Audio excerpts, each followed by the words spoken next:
ሰላም ቅዱሳን እንዴት ናችሁ? ሰላም ናችሁ? የእግዚአብሔር ቤተሰቦች፣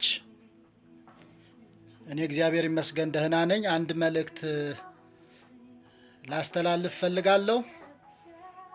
ሞር ከመንፈሳዊ ነገሩ ይልቅ ማህበራዊ ነገሩ ነው የሚያመዝነውና የጋራ ችግር ከሆነ ያው ተቀበሉታላችሁ፣ የማይመለከት ዝም ብሎ ነገር ከሆነ ደግሞ ተውታላችሁ። ምንድነው ባለፈው አንድ እህታችን መዝሙርና መጽሐፍ ታሳትም ነበርና እዛ ላይ አንድ ታላቅ ቢሾፕ አለ ሲሰብክ ዲቦራን አንስቶ ስለ ሴቶች እየመጣ ያለ አቅም ሲያደናንቅ አፕሪሼት ሲያደርጋት እህታችንን ሰማሁ እና እሱ ሲናገር የዲቦራ ባል ሁላችሁም በዚህ በመሳፍንት መጽሐፍ ላይ እንደምታዩት ለውጊያ በጣም ፈርቶ ሲሸሽ ሲርመጠመጥ ነው የሚለው። እንደውም ሰውየው ሲርመጠመጥ ዲቦራ ያው ጀግና ሴት ሆና ለውጊያ እንዲነሳሳ ባሏንም ጭምር ንጉሱን ባርቅን ስታነሳሳው ስታነቃቃው፣ ነገር ግን እሱ ሲርመጠመጥ ሲፈራ በኋላም ያው እንዲህ ስትወተውተው አንቺ ካለሽ ነው የሚሄደው አይነት ብሎ በሷ ሞራል ሰጭነት ለውጊያ እንደወጣ እና ሴቶች በብዙ እየበረቱ እንዳሉ፣ ወንዶች በተኙ ሰዓት ሴቶች ያላቸውን እግዚአብሔር የሰጣቸውን ትጋት ተጠቅመው መበርታት እንዳለባቸው እንዲህ ሲሰብክ ሰማሁት።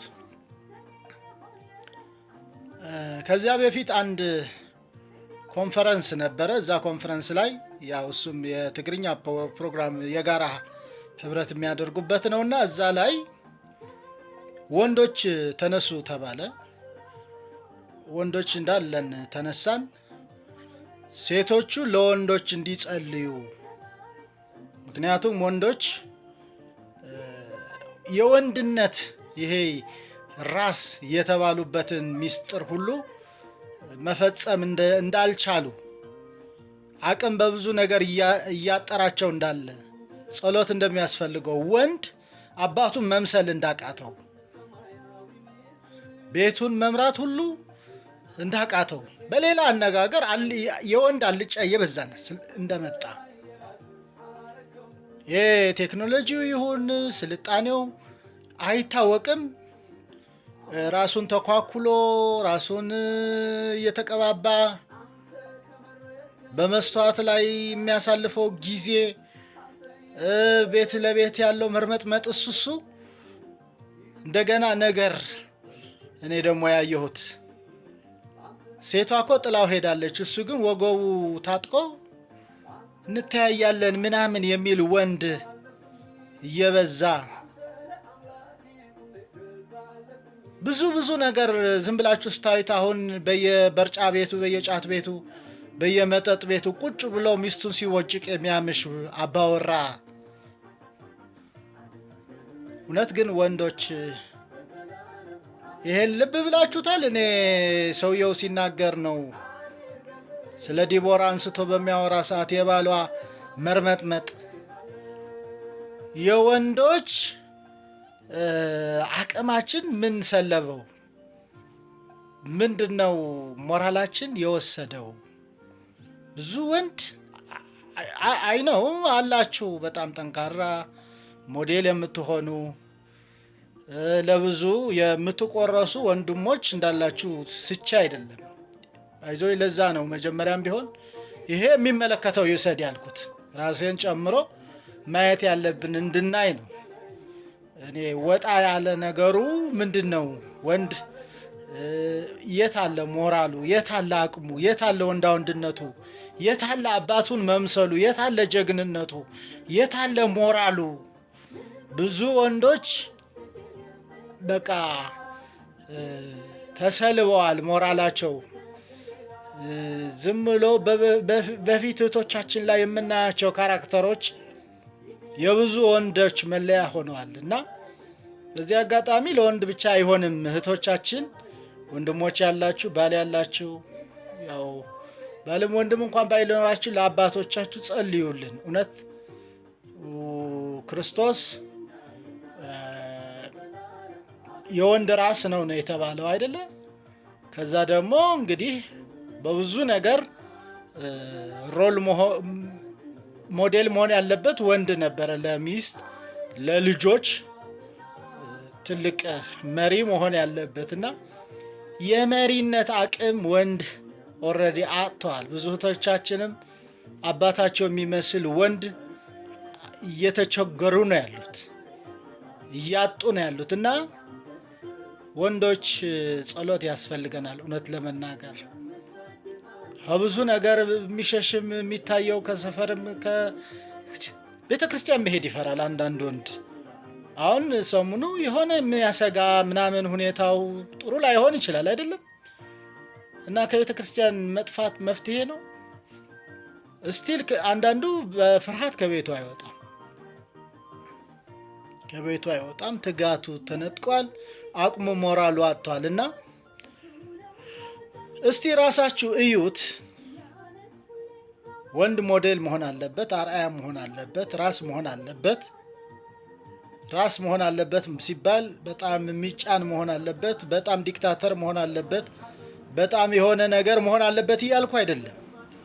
በቃ የምትመካበት እንዴ ድሮ እኛ እኮ አባቶቻችን ሲመጡ ነው ሞራላችን በጣም የሚነር የነበረው። እንግዲህ አባት ለኩራት እየተባለ ሁሉ የሚተረተው ተረቶቻችን የት እንዳሉ እንጃ። አሁን ብዙ ጀግና ሴቶች ተነስተዋል። ሆይ ለምን ይነሳሉ እያልኩ አይደለም። ወንዶችም ግን እንደ ወንዶች እናስብበት። ዛሬ መልእክቴ ለወንዶች ነው። ሞር እኔ እውነት ወንድነቴ ይታያል ወይ? ሱሪ ዝቅ አድርጎ የሆነ ምናምን ሎሽን ተቀባብቶ የሆነ ምናምን እንትን ሲል የሚታየው በአብዛኛው ወንድ ነው። ይሄ ማለት እንደ ሀበሻ እንደ ባህላችንም ሪሊሽም ነው፣ እንደ ሃይማኖታዊ ደግሞ የተሰጠን ኃላፊነት የላቀ ነው። የከበረ ነገር እኛ ጋር እግዚአብሔር አስቀምጧል እና ያንን ልናየው ፈልጌ ነው። ንግግር አላበዛም። እስቲ የጋራ ችግር ከሆነ ልክ ነህ በሉኝ። አይ ራስህን አልጫም ካላችሁ መብታችሁ ነው፣ እንደዚህ ማለት ይቻላል። እኔ ግን የታየኝ ይህንን እንደ ታላቅ ወንድም ለአንዳንድ ታናናሽ ወንድሞቼ ሞር ጀግና ሆነው እንዲወጡ በሁሉም ነገር መሪ እንዲሆኑ፣ በትምህርታቸው፣ በስራቸው፣ በኑራቸው፣ በትዳራቸው ራስ እንዲሆኑ፣ አቅም እንዲሆኑ እነሱ ሲኖሩ ሞራል ያለው ቤተሰብ እንዲፈጠር በመፈለግ ነው። ዛሬ በሱስ የተያዘ በችግር ያለ ቢሆን ልክ እኮ ነው። ይሄ ነገር ይመለከተኛል። እኔን እኮ ዝቅ ያደረገኝ ይሄ ሱሴ ነው። ወንድነቴን እኮ የከለከለኝ ፋሚሊ ውስጥ አቅሜን እኮ የሰለበኝ ይሄ ያስጠጋሁት ሌላ ፓራሳይት የሆነ ነገር መኖሩ ነው ብሎ ከዚህ አንግል የሚወጣ ቢኖር ይችላል። እኔ ያውቃል። እግዚአብሔር በአንድም በሌላም ይናገራል፣ ሰው ግን ያስተውለውን ተብሎ ተጽፏል። ማስተዋል ሲሰጥ እንግዲህ እንኳን እንዲህ ሁለት ፀጉር ያየን ታላላቅ ወንድሞቻችሁ ለአንዳንዶቻችሁ በድንጋይም በእንስሳም ያስተምራል። እግዚአብሔር በብዙ ነገር ይናገራል እና ወንዶች የት ናችሁ ያላችሁት? ራሳችሁን መርምሩ፣ ራሳችሁን ፈትሹ። ዛሬ ወንድ ለመሆን ተነሱ። ዛሬ ወንድ ለመሆን ቁረጡ። ዛሬ ካላስፈላጊ አሉባልታና ወሬ ሐሜትና ንዝንዝ ጭቅጭቅና የሆነ የሴት ባህሪ አንዳንድ የወንድ ሚስት የምትሆኑ ሎቲ ምናምን የምታደርጉ ምናምን ሁሉ እስቲ ራሳችሁን ቸክ አድርጉ። እውነት ይሄ ነገር ስፒሪት እንዳይሆን መንፈስ የሆነ ራስን የሚሰልብ ወንድነትን፣ ክብርን፣ ሞራልን፣ አቅምን የሚገድል የተበላሸ መንፈስ የቆሻሻ የሆነ መንፈስ እየተጋባብን እንዳይሆን ነው። እግዚአብሔር አምላካችን ለሁላችን ማስተዋሉን ይስጠን። ስለ ሰማችሁኝ እግዚአብሔር ያክብርልኝ። ተባረኩልኝ።